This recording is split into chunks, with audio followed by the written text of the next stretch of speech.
Good morning friends. जैसे कि अपने पिछले वीडियो में अध्ययन कर लिया था प्रोकैरियोटिक कोशिका और यूकैरियोटिक कोशिका और पादप कोशिका और जंतु कोशिका के बारे में, मतलब जो इनके अंदर अंतर था उनका अपन ने अध्ययन कर लिया था।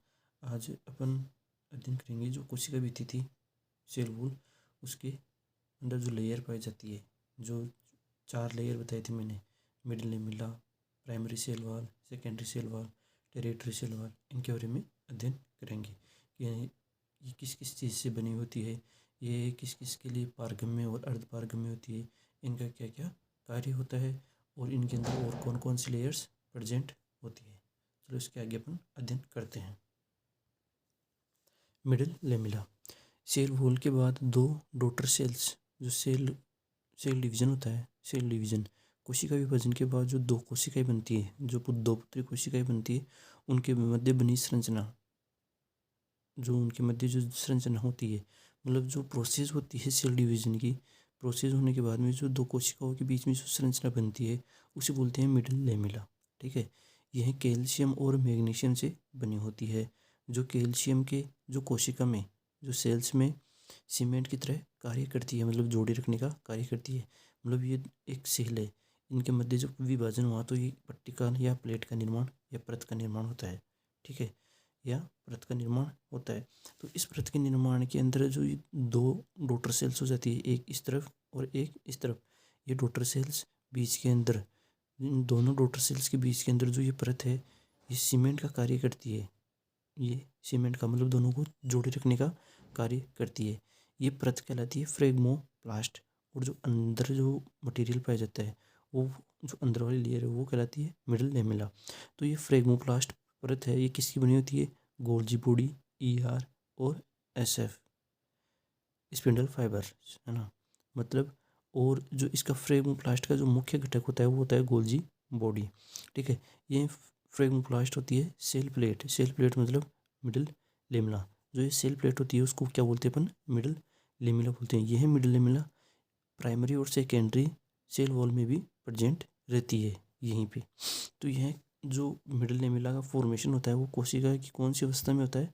टेलोफेज अवस्था में यह अवस्था दिखाई देती है। जो ये टेलोफेज स्टेज होती है, टेलोफेज अवस्था, मतलब जो समसूत्री विभाजन, जो विभाजन होते हैं, डिवीजन होते हैं, समसूत्री अष्टसूत्री विभाजन, तो उनके अंदर जो टेलोफेज स्टेज होती है उनके अंदर यह प्रत्येक फ्रेगमोप्लास्ट का फॉर्मेशन होता है। मल्टी सेलुलर में ये प्रेजेंट होती है क्या? Middle lamella. और जो सिंगल सेल्स है उनमें ये क्या होती है? एब्सेंट होती है। Primary cell wall, middle lamella हो गया। सेकेंड नंबर है प्राइमरी सेल वॉल। यह मिडिल लेमिला के नीचे प्रेजेंट होती है, मतलब जो मिडिल लेमिला है उसके नीचे प्रेजेंट होती है। इसका निर्माण सेलुलोज, हेमिसेलुलोज, पेक्टिन और कार्बोहाइड्रेट से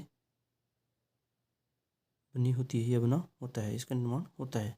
ठीक है, सेलुलोज, हेमिसेलुलोज, पेक्टिन और कार्बोहाइड्रेट से होता है इसका निर्माण।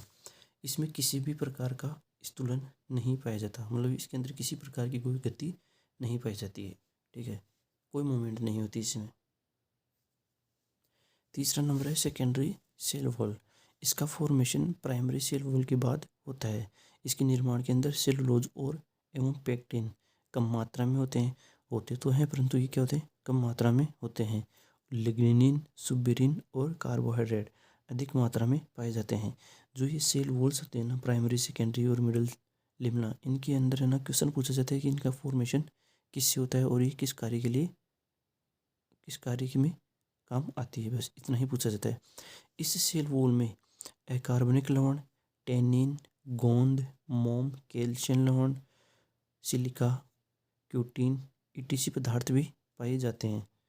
यह सेल वॉल सेल को सुदृढ़ता प्रदान करती है। जो यह सेल वॉल है वो सेल को क्या करती है? सुदृढ़ता प्रदान करती है। टेरिटरी सेल वॉल, तृतीयक कोशिका झिल्ली भित्ति, यह सेकेंडरी सेल वॉल के अंदर की ओर स्थित होती है। यह जीव द्रव्य के सूखे स्तर को प्रदर्शित करती है। यह सेल वॉल जिम्नोस्पर्म पादपों की वाहिनिकाओं में जाइलिन से बनी होती है। तो मतलब ये सेल वॉल है ना, सभी कोशिकाओं में नहीं पाई जाती। यह ना जिम्नोस्पर्म पादपों की जो वाहिनिकाएं सेल्स है उनके अंदर जाइलिन से इनका निर्माण होता है। मतलब ये किस में पाई जाती है? जिम्नोस्पर्म पादपों में पाई जाती है। ये एक नोट भी है कि ये किस में पाई जाती है? जिम्नोस्पर्म पादपों में पाई जाती है। और किसकी बनी होती है? जाइलिन की बनी होती है। फलों में मिडिल लेमिला घुल जाती है। जो मिडिल लेमिला होती है वो फलों के अंदर क्या हो जाती है? जो घुल जाती है। तो फल पकने के बाद इनकी वॉल लचीली हो जाती है। जो इनकी वॉल होती है वो क्या हो जाती है? लचीली हो जाती है।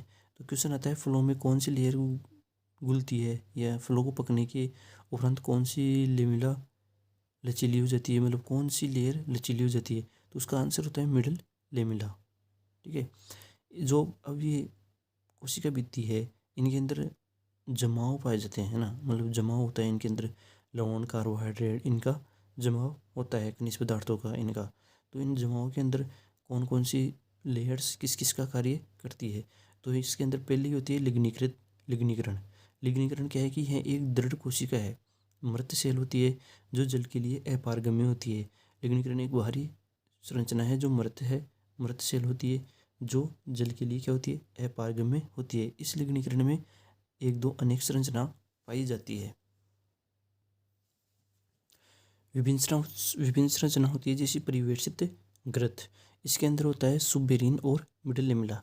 जो ये तो प्लांट है, प्लांट की जो स्टेम बीच वाला जो तना है, स्टेम है, उसके बीच में पाई जाती है मिडिल लेमिला।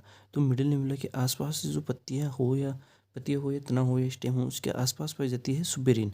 ये सुबेरिन होता है टोरस का बना होता है। किसका? टोरस का। क्वेश्चन आता है सुबेरिन बना होता है टोरस का। किसका बना होता है? टोरस का। जो ये सुबेरिन की संरचना है वो अलग अलग होती है, अलग अलग पादपों में। वलयाकार भी हो सकती है, सर्पिलाकार भी हो सकती है, राउंड शेप भी हो सकती है, और ग्रत रूप में भी हो सकती है, और बॉर्डर रूप में भी हो सकती है। ठीक है। अलग अलग प्रकार के पादपों में अलग अलग प्रकार की सुबेरिन या टोरस संरचना या परिवेशित ग्रस्त, जो परिवेशित ग्रत है, वो पाए जाते हैं। नंबर 2 है पेक्टिनी भवन। पेक्टिनी भवन किस में पाया जाता है? यह स्थूलकोणोत्तक है, मतलब एक जीवित कोशिका होती है ना, जिसे अपन कोलन कायमा सेल्स भी कहते हैं। यह जल के लिए पारगम्य होती है। क्यूटिनी भवन, यह जीरोफाइट प्लांट्स के लीफ पर क्यूटिकल का आवरण या एपिडर्मिस का फॉर्मेशन करती है या होता है। जो जीरोफाइट प्लांट है, उनकी जो पत्तियां होती है, उनके ऊपर जो क्यूटिकल का आवरण या एपिडर्मिस का फॉर्मेशन होता है। ये किन में पाया जाता है? क्यूटिनी भवन पाया जाता है केवल जीरोफाइट प्लांट्स में। ठीक है। नंबर अलग है।